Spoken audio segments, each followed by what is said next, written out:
Shalom, Bapak Ibu yang dikasihi Tuhan. Selamat datang di kelas Bible Study Online CK7. Bapak Ibu, malam hari ini kita sama-sama akan belajar dari Matius 25. Matius 24 dan 25 ini ada kaitannya. Kalau kemarin kita sudah belajar yang 24, malam hari ini kita akan sama-sama mengupas mengenai Matius 25. Dan sebelum kita masuk lebih dalam lagi, sebelum kita belajar tentang kebenaran firman Tuhan, saya akan mengajak Bapak Ibu untuk sama-sama memuji dan menyembah Tuhan. Kita minta urapan Tuhan turun atas kita. Koryawata Shanda Karawata Sikika Karyawata Shanda Karawata Sikika Karyawata Shanda Karawata Sikika. Haleluya, haleluya. Terima kasih Tuhan. Kami berterima kasih.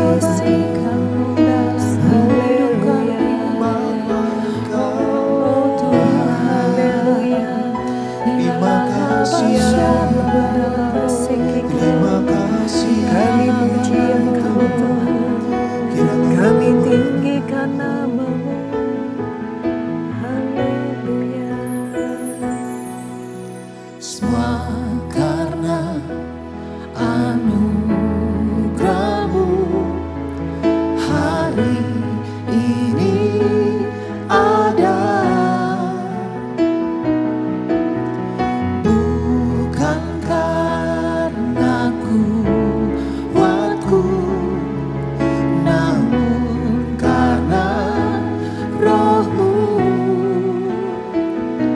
Ku bawa hatiku, penyembahanku, ku semakin berkurang, Yesus makin bertambah. Mengikut Yesus, itulah kesukaan hatiku. Ku lepas semua hakku untuk mengenal kehendaknya di hidupku. Mengiring Yesus, itulah kekuatan hidupku. Ku yakin anugerahnya mampu jadikanku hamba yang berkenan selalu.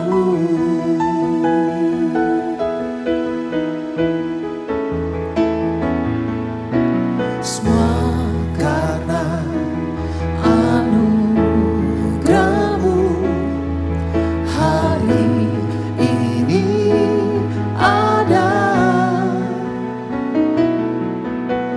Bukan karena kuatku, namun karena Roh-Mu. Ku bawa hatiku, penyembahanku, ku semakin berkurang, Yesus makin bertambah. Mengikut Yesus, itulah kesukaan hatiku. Ku lepas semua hakku untuk mengenal kehendaknya di hidupku. Mengiring Yesus, itulah kekuatan hidupku. Ku yakin anugerahnya mampu jadikanku hamba yang berkenan selalu.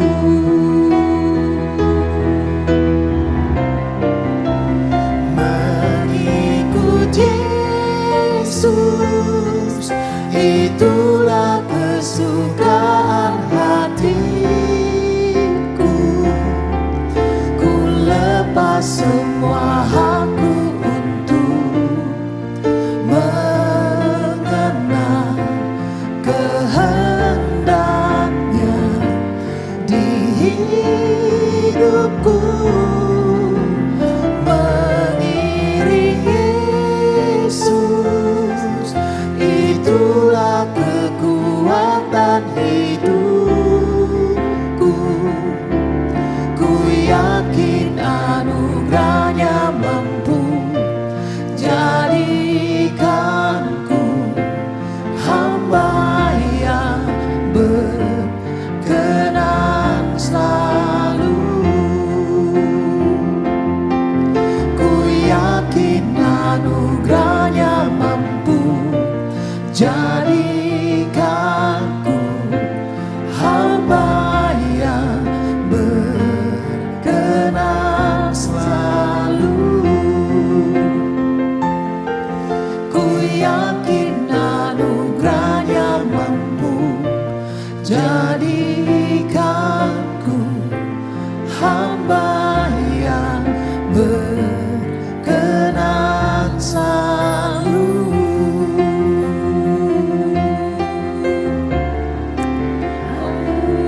Oh Yesus Tuhan, kami mau mengikutimu sepanjang hidup kami Tuhan. Oh Yesus, biarlah kami berkenan selalu di hadapan-Mu Tuhan.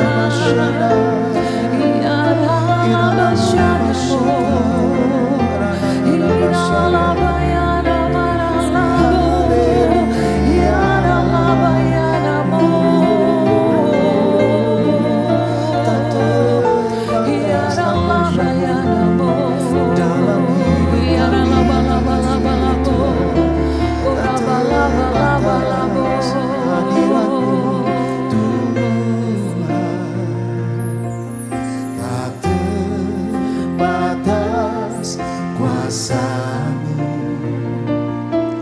tak terduga cara-Mu. Kau yang ku andalkan di setiap langkah hidupku. Tak terbatas kasih-Mu, tak terduga jalan-Mu. Kau yang ku percaya di segala musim hidupku.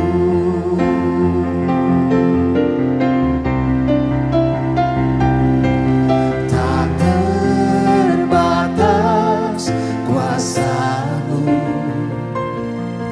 tak terduga cara-Mu. Kau yang ku andalkan di setiap langkah hidupku. Tak terbatas kasih-Mu, tak terduga jalan-Mu. Kau yang ku percaya di segala musim hidupku. Kau yang ku percaya di segala musim hidupku. Kau yang ku percaya di segala musim hidupku. Haleluya, haleluya. Benar Tuhan, Hanya Engkau yang dapat kami percaya di setiap musim kehidupan kami, Tuhan. Terima kasih Tuhan, karena Engkau satu-satunya Tuhan, Allah yang kami dapat percaya, Allah yang dapat kami andalkan, Allah yang dapat menuntun segala kehidupan kami, Tuhan. Kami bangga punya Allah seperti Engkau. Terima kasih Tuhan. Terima kasih untuk hari ini Tuhan, kami ada sebagaimana kami ada itu semua karena anugerah-Mu. Kami tahu Tuhan, bukan karena kuat gagah kami Tuhan, tapi semuanya karena Engkau. Maka dari itu Tuhan, kami serahkan hidup kami sepenuhnya ke dalam tangan-Mu Tuhan. Bentuk setiap kami Tuhan, ajar setiap kami, bahkan tegur setiap kami Tuhan, kalau hidup kami tidak sesuai dan tidak berkenan di hadapan-Mu. Bapa, terima kasih Tuhan untuk hari ini Tuhan, untuk malam hari ini Bapa. Kami tahu Tuhan, kami ini bukan siapa-siapa tanpa Engkau. Kami mau belajar Tuhan setiap kebenaran firman-Mu Tuhan. Berbicaralah kepada setiap kami, urapi setiap kami Tuhan, supaya kami semakin hari semakin diperlengkapi Tuhan.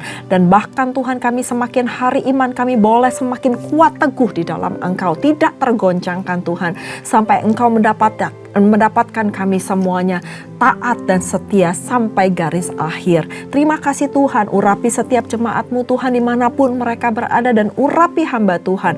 Pakai mulut bibir hamba-Mu Tuhan sebagai penyambung dari kebenaran firman-Mu Tuhan, supaya setiap apa kata-kata yang keluar dari mulut bibir hamba-Mu ini semuanya berasal daripada-Mu. Terima kasih Tuhan, berikan kami hikmat, berikan kami marifat, berikan kami pewahyuan-pewahyuan yang baru Tuhan, pewahyuan-pewahyuan yang benar, yang sesuai dengan apa yang menjadi isi hati-Mu. Terima kasih Bapa, kami mau mulai pengajaran pada malam hari ini hanya di dalam satu nama, yaitu nama Tuhan kami Yesus Kristus. Mari kita yang siap belajar sama-sama katakan amin. Selamat malam, shalom buat Bapak Ibu yang baru saja bergabung dengan kami. Pada malam hari ini kita akan sama-sama belajar dalam Matius yang ke-25. Di perikop yang pertama yaitu tentang gadis-gadis yang bijaksana dan gadis-gadis yang bodoh. Ya, saya percaya banyak dari kita semua sudah tahu tentang kebenaran firman Tuhan ini. Tetapi kita sama-sama belajar lagi, kita sama-sama refresh lagi apa yang Tuhan ingin sampaikan melalui ayat demi ayat.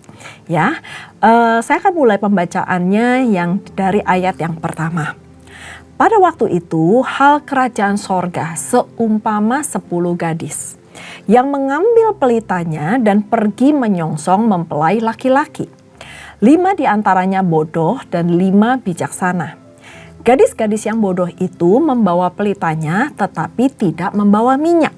Sedangkan gadis-gadis yang bijaksana itu membawa pelitanya dan juga minyak dalam buli-buli mereka. Tetapi karena mempelai itu lama tidak datang-datang juga, mengantuklah mereka semua lalu tertidur. Waktu tengah malam terdengarlah suara orang berseru, "Mempelai datang, songsonglah dia." Gadis-gadis itu pun bangun semuanya lalu membereskan pelita mereka. Gadis-gadis yang bodoh berkata kepada gadis-gadis yang bijaksana, "Berikanlah kami sedikit dari minyakmu itu, sebab pelita kami hampir padam." Tetapi jawab gadis-gadis yang bijaksana itu, "Tidak, nanti tidak cukup untuk kami dan untuk kamu. Lebih baik kamu pergi kepada penjual minyak dan beli di situ." Akan tetapi waktu mereka sedang pergi untuk membelinya, datanglah mempelai itu. Dan mereka yang telah siap sedia masuk bersama-sama dengan dia ke ruang perjamuan kawin. Lalu pintu ditutup. Kemudian datang juga gadis-gadis yang lain itu dan berkata, "Tuan, Tuan, bukakanlah kami pintu." Tetapi ia menjawab, "Aku berkata kepadamu, sesungguhnya aku tidak mengenal kamu. Karena itu berjaga-jagalah, sebab kamu tidak tahu akan hari maupun akan saatnya." Nah, Bapak Ibu yang dikasihi Tuhan, di dalam perikop ini adalah perumpamaan tentang 5 gadis bodoh dan 5 gadis yang bijaksana. Mereka semua 10 gadis ini sama-sama membawa pelita yang nyala. ya. Dan pada saat mereka menunggu mempelai pria, tetapi ternyata mempelai itu nggak datang-datang. Nah, seperti yang dikatakan, waktu dan saatnya itu nggak ada yang tahu. Lalu pada saat mereka menunggu, mereka semuanya tertidur. 10 gadis ini semuanya tertidur. Nah, seperti yang kita ketahui, pada saat tiba waktunya, kedatangan sang mempelai, mereka itu tiba-tiba tengah malam sedang tertidur, terdengar ada orang yang berseru, "Mempelai datang, songsonglah dia." Lalu mereka semuanya pada terbangun, 10-10-nya. Dan pada saat itu kondisi pelita mereka hampir padam. Nah, di sini ingin saya jelaskan bahwa kita semua yang pada awalnya mungkin di dalam hidup kita, pada saat kita pertama kali mengenal Tuhan, roh kita ini menyala-nyala. Ya, jadi pelita kita tuh wow, terang, bercahaya, terang benderang gitu ya, menyala-nyala, on fire semuanya. Tetapi pada saat kita menunggu Tuhan Yesus untuk datang kedua kalinya, ada mungkin kita semuanya sedang tertidur. Pelita kita mulai suam-suam kuku. Pelita kita mulai redup gitu ya. Iman kita, roh kita udah mulai redup. Nah, pada saat ada suara, mempelai datang, songsonglah dia. Ini perbedaannya. Pada saat mereka pelitanya sudah redup, yang 5 gadis bijaksana, mereka nggak lupa bawa minyak. Akan tetapi yang 5 gadis bodoh, mereka lupa bawa minyak. Mereka nggak bawa persiapan. Sehingga pada saat mempelai sudah hampir datang, yang 5 gadis bijaksana ini mengisi pelita itu. Sehingga api mereka menyala-nyala lagi, berkobar lagi. Sedangkan yang 5 gadis bodoh ini, mereka bingung, panik. Karena pelitanya hampir padam, dan mereka nggak bawa minyak, jadi mereka panik. Takut pada saat mempelai datang, pelita itu mati. Nah, apa yang mereka lakukan? Mereka minta minyak kepada 5 gadis bijaksana. Tetapi 5 gadis bijaksana ini nggak bisa sharing atau bagi minyak mereka. Karena kalau pada saat mereka bagi minyak mereka kepada 5 gadis bodoh ini, mereka nggak akan cukup. Pelita mereka nggak bisa cukup untuk menerangi selama itu karena minyaknya sudah terbagi. Sehingga apa yang dilakukan? Mereka bilang, kamu pergi aja beli pelita, beli minyak. Maksudnya beli minyak di tempat yang menjual. Sehingga kamu bisa nyalain lagi pelita kamu. Di sini perbedaannya antara yang bijaksana dan antara yang bodoh. Yang bijaksana menyediakan pelita dan minyak. Tetapi yang bodoh, dia menyediakan pelita, tidak menyediakan minyak. Bapak Ibu yang dikasihi Tuhan, pada saat 5 gadis bodoh itu beli minyak, keluar, tuh mempelai datang. Dan 5 yang bijaksana ini masuk bersama-sama dengan mempelai tersebut. Dan pada saat 5 gadis bodoh ini balik, pintu sudah ditutup. Pada saat mereka mengetok pintu itu sudah tidak bisa dibukakan lagi. Dan bahkan mereka tidak dikenali. Bagaimana dengan hidup kita? Melalui perumpamaan ini, apakah kita tetap on fire di dalam Tuhan? Apakah roh kita tetap menyala-nyala di dalam Tuhan? Atau pada saat kita sedang menunggu kedatangan Tuhan untuk kedua kalinya, pelita itu redup, roh itu redup. Dan pada saat nanti Tuhan Yesus datang untuk kedua kalinya, kita udah gak punya minyak lagi, gak ada persediaan. Kita boleh memulai segala sesuatu dengan luar biasa. Tapi bagaimana kita mengakhirinya? Apakah kita tetap on fire? Kita gak pernah tahu kapan Tuhan Yesus datang untuk kedua kalinya. Tapi pada saat Tuhan Yesus untuk kedua kalinya datang, biarlah kita tetap senantiasa on fire di dalam Dia, tetap menyala-nyala di dalam Tuhan, dan jangan sampai kita tertinggal karena kita sedang sibuk mencari atau membeli minyak itu. Tapi biarlah saya berdoa, Bapak, Ibu, dan saya, kita sama-sama on fire di dalam Tuhan. Gimana caranya on fire?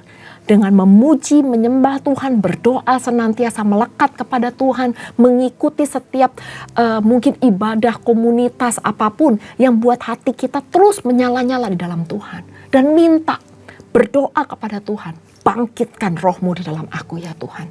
Supaya pada saat engkau datang untuk kedua kalinya, engkau mendapati kami tetap bersemangat, tetap on fire. Kasih mula-mula itu tetap ada di dalam kehidupan kita. Itu adalah perumpamaan tentang 5 gadis bodoh dan 5 gadis yang bijaksana.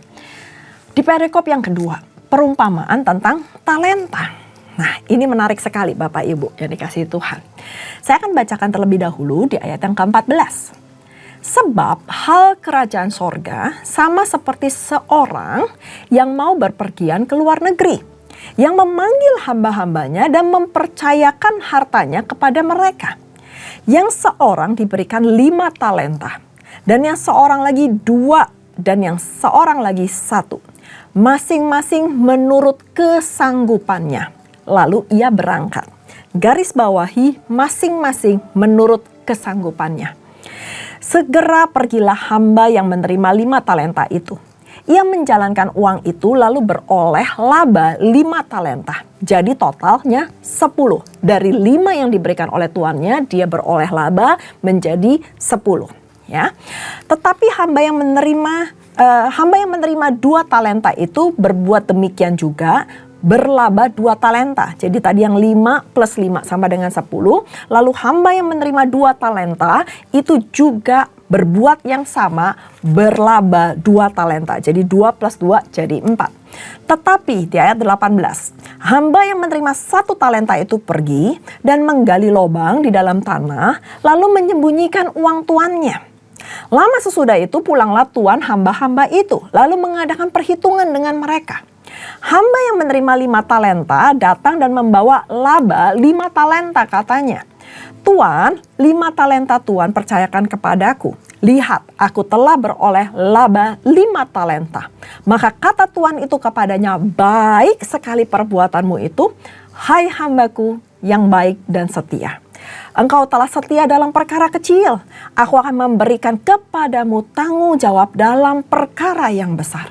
Masuklah dan turutlah dalam kebahagiaan Tuanmu. Di ayat 22 dikatakan, lalu datanglah hamba yang menerima 2 talenta itu berkata, Tuan, 2 talenta Tuan percayakan kepadaku. Lihatlah, aku beroleh laba 2 talenta. Maka kata tuannya itu kepadanya, baik sekali perbuatanmu itu, hai hambaku yang baik dan setia. Engkau telah setia memikul tanggung jawab dalam perkara yang kecil. Aku akan memberikan kepadamu tanggung jawab dan perkara yang besar. Masuklah dan turutlah dalam kebahagiaan Tuanmu. Akan tetapi apa yang terjadi dengan hamba yang diberikan 1 talenta di ayat yang ke-24? Kini datanglah juga hamba yang menerima 1 talenta itu di ayat ke-24 dan berkata, Tuan, aku tahu bahwa Tuan adalah manusia yang kejam, yang menuai di tempat di mana Tuan tidak menabur, dan yang memungut dari tempat di mana Tuan tidak menanam. Karena itu aku takut dan pergi menyembunyikan talenta Tuan itu di dalam tanah. Ini, terimalah kepunyaan Tuan. Ayat 26 kita lihat bagaimana respon dari tuannya itu. Maka jawab Tuan itu, hai kamu hamba yang jahat dan malas. Jadi kamu sudah tahu bahwa aku menuai di tempat yang di mana aku tidak menabur, dan memungut dari tempat di mana aku tidak menanam. Karena itu, sudah seharusnya uangku itu kau berikan kepada orang yang menjalankan uang, supaya sekembaliku aku menerimanya serta dengan bunganya. Sebab itu ambillah talenta itu daripadanya dan berikanlah kepada orang yang mempunyai 10 talenta itu. Karena setiap orang yang mempunyai, kepadanya akan diberi sehingga ia berkelimpahan. Tetapi siapa yang tidak mempunyai, apapun juga yang ada padanya akan diambil daripadanya. Dan campakkanlah hamba yang tidak berguna itu ke dalam kegelapan yang paling gelap. Di sana akan terdapat ratap dan kertak gigi. Nah, Bapak Ibu yang dikasihi Tuhan, Ini juga salah satu perumpamaan yang sering kita dengar, mungkin sejak kita masa-masa di sekolah minggu. Nah, di dalam perikop ini menjelaskan perumpamaan tentang talenta yang Tuhan ingin kita kembangkan dan kita kelola. Yang Tuhan berikan kepada Bapak, Ibu, dan saya.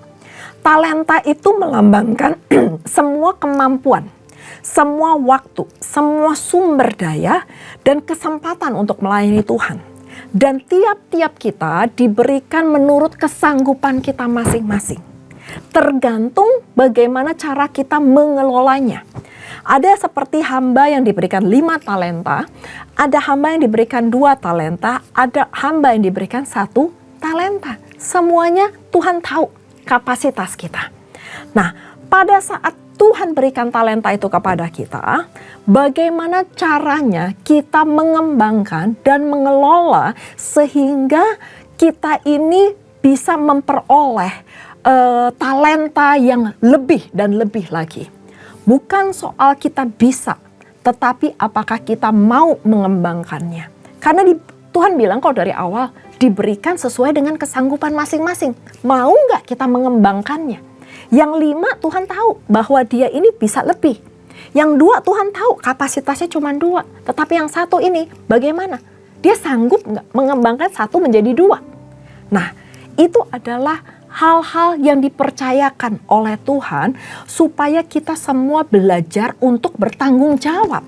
Mengembangkan talenta-talenta yang Tuhan telah berikan kepada kita dengan sebijaksana mungkin.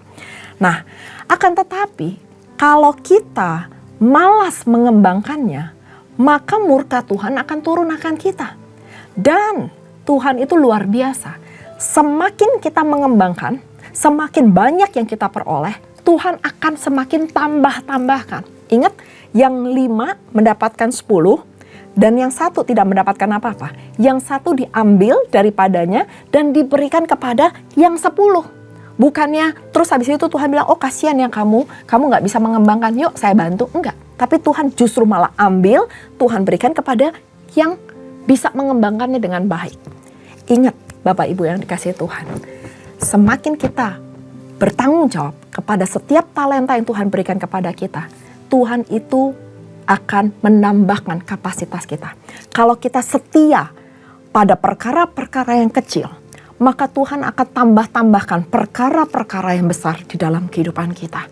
Bagian kita cuman bilang, ya Tuhan, aku mau. Ya Tuhan, aku taat. Selebihnya biar Tuhan yang bekerja. Biar Tuhan yang membantu kita, biar Tuhan yang mengurapi kita, biar Tuhan yang memampukan kita. Bagian kita cuma mau buka hati kita dan kita kelola itu dengan sebaik-baiknya. Dan kalau kita tidak mengembangkan talenta yang Tuhan berikan kepada kita, maka seperti yang dikatakan bahwa murka Tuhan itu turun atas kita. Maka jawab Tuhan itu di ayat yang 26, hai kamu hamba yang jahat dan malas, yang kamu sudah tahu bahwa aku menuai di tempat di mana aku tidak menabur dan memungut dari tempat di mana aku tidak menanam. Dan yang mengerikan adalah tuannya akan mencampakkan hambanya yang tidak berguna. Itu garis bawahi tidak berguna. Kalau kita menolak mengembangkan talenta Tuhan, kita ngubur talenta Tuhan, kita pendem talenta Tuhan, maka kita menjadi hamba yang tidak berguna. Dan kita akan dicampakkan kegelapan yang paling gelap. Dan di sanalah terdapat ratap dan kertak gigi. Jadi Bapak Ibu yang dikasih Tuhan, di setiap kita, gak mungkin kita gak punya talenta. Amin. Sekecil apapun talenta yang Tuhan berikan, mari kita kembangkan. Mungkin talenta kita untuk memperhatikan orang, mungkin talenta kita untuk masak, melayani, mendoakan, apapun yang Tuhan sudah taruh di dalam kehidupan kita. Ayo kita kembangkan. Sedikit demi sedikit, sedikit demi sedikit. Karena pada saat kita bisa dipercaya dalam hal-hal perkara-perkara yang kecil, maka Tuhan akan tambahkan perkara-perkara yang besar dalam kehidupan kita. Bagian kita mau, bagian kita taat, bagian kita setia. Dan pada satu saat kita akan melihat pekerjaan Tuhan yang sangat luar biasa di dalam kehidupan kita. Nah, perikop yang selanjutnya adalah penghakiman terakhir. Saya akan bacakan di ayat ke-31, apabila Anak Manusia datang ke dalam kemuliaannya dan semua malaikat bersama-sama dengan Dia, maka Ia akan bersemayam di atas tahta kemuliaannya. Lalu semua bangsa akan dikumpulkan di hadapannya dan Ia akan memisahkan mereka seorang daripada seorang, sama seperti gembala memisahkan domba dari kambing. Ia akan menempatkan domba-domba di sebelah kanannya dan kambing-kambing di sebelah kirinya. Dan raja itu berkata kepada mereka yang di sebelah kanannya, "Mari, hai kamu yang diberkati oleh Bapa-Ku, terimalah kerajaan yang telah disediakan bagimu sejak dunia dijadikan." Garis bawahi, Tuhan berkata, raja itu berkata kepada mereka yang ada di sebelah kanan, ya. Kalau tadi dikatakan domba-domba ditempatkan di sebelah kanan. Jadi raja itu berkata kepada domba, bukan kepada kambing. Dan apa katanya? Kamu diberkati oleh Bapa-Ku. Jadi yang kita harus belajar adalah jadilah domba, jangan jadi kambing. Saya akan lanjutkan. Di ayat 35. Sebab ketika aku lapar, kamu memberi aku makan. Ketika aku haus, kamu memberi aku minum. Ketika aku seorang asing, kamu memberi aku tumpangan. Ketika aku telanjang, kamu memberikan aku pakaian. Dan ketika aku sakit, kamu merawat aku. Ketika aku di dalam penjara, kamu mengunjungi aku.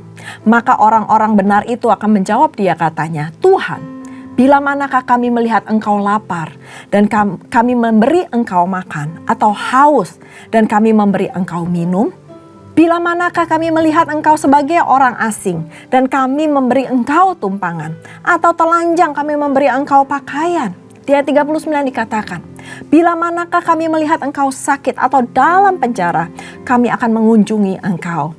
Dan ayat 40 dikatakan, dan raja itu akan menjawab mereka, aku berkata kepadamu, sesungguhnya segala sesuatu yang kamu lakukan untuk salah seorang dari saudaraku yang paling hina ini, kamu telah melakukannya untuk aku. Dan ia akan berkata juga kepada mereka yang di sebelah kirinya. Kiri, ingat tadi kanan kan domba. Ini sekarang kiri. Kiri ini adalah kambing. Enyahlah dari hadapanku, hai kamu orang-orang terkutuk. Enyahlah ke dalam api yang kekal, yang telah disediakan untuk iblis dan malaikat-malaikatnya. Sebab ketika aku lapar, kamu tidak memberi aku makan. Ketika aku haus, kamu tidak memberi aku minum. Dan ketika aku seorang asing, kamu tidak memberi aku tumpangan. Ketika aku telanjang, kamu tidak memberi aku pakaian. Ketika aku sakit dalam penjara, kamu tidak melawat aku. Lalu mereka pun akan menjawab dia, katanya, Tuhan, bila manakah kami melihat engkau lapar atau haus atau sebagai orang asing atau telanjang atau sakit atau dalam penjara dan kami tidak melayani engkau. Ayat 45 garis bawahi. Maka ia akan menjawab mereka, aku berkata kepadamu, sesungguhnya segala sesuatu yang tidak kamu lakukan untuk salah seorang dari yang paling hina, kamu tidak melakukan juga untuk aku.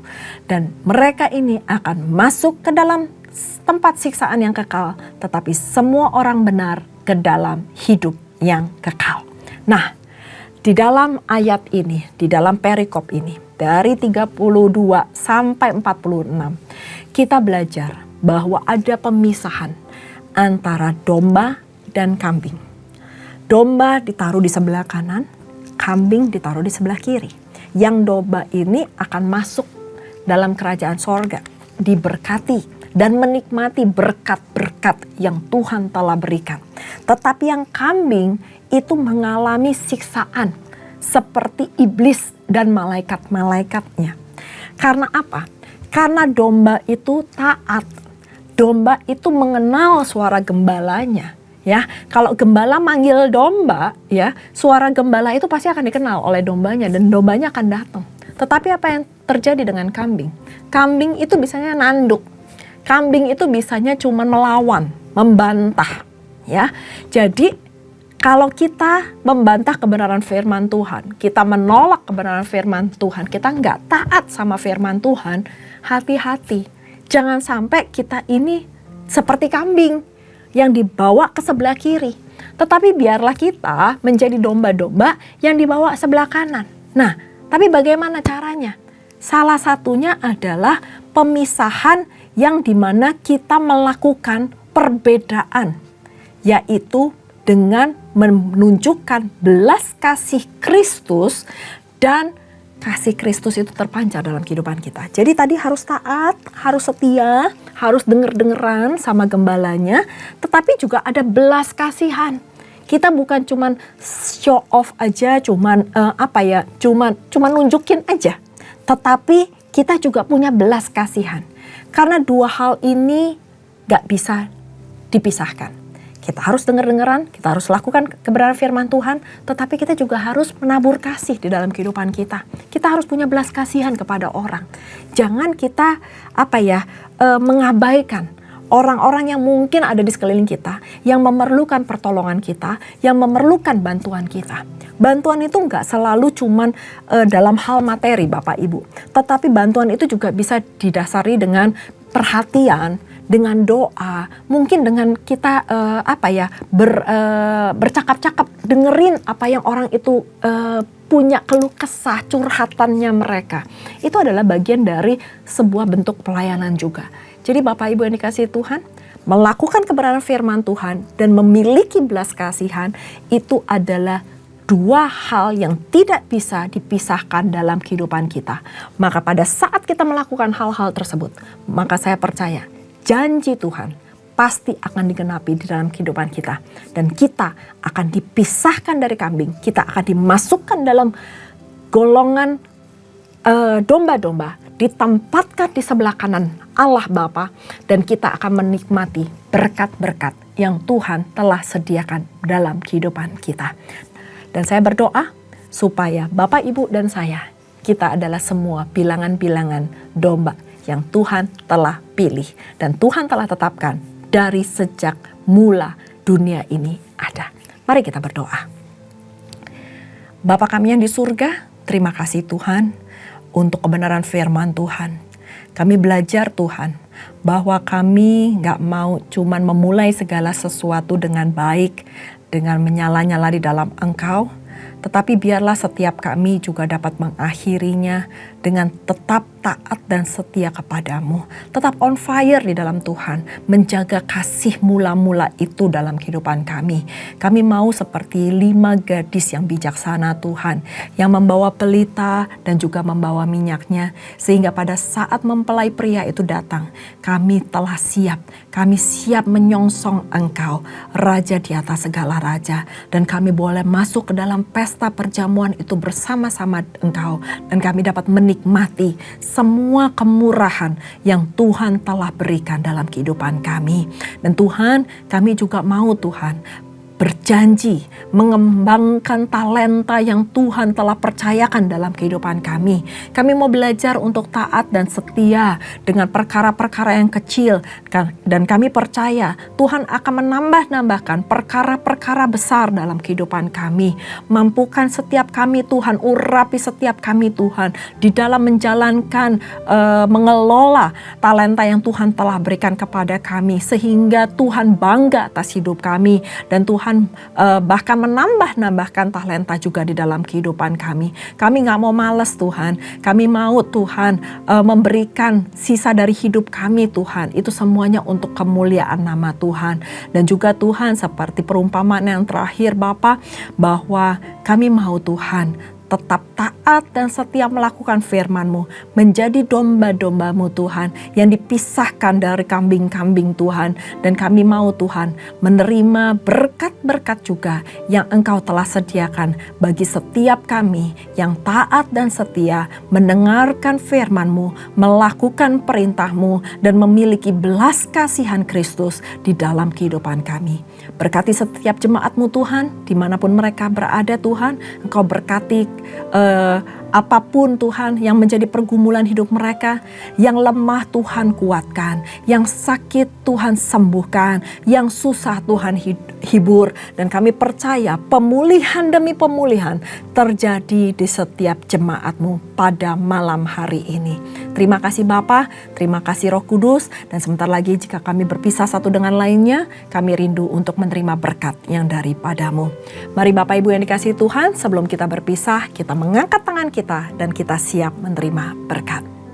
Terimalah berkat yang berlimpah-limpah dari Allah Bapa, kasih karunia di dalam anaknya yang tunggal, Tuhan kita Yesus Kristus, dan persekutuan manis dengan Roh Kudus menyertai Bapak Ibu sekalian mulai saat ini sampai Tuhan Yesus datang untuk kedua kalinya, menjemput kita di awan-awan permai dan bahkan untuk selama-lamanya. Mari kita yang sudah menerima berkat sama-sama katakan amin. Tuhan Yesus memberkati. Shalom.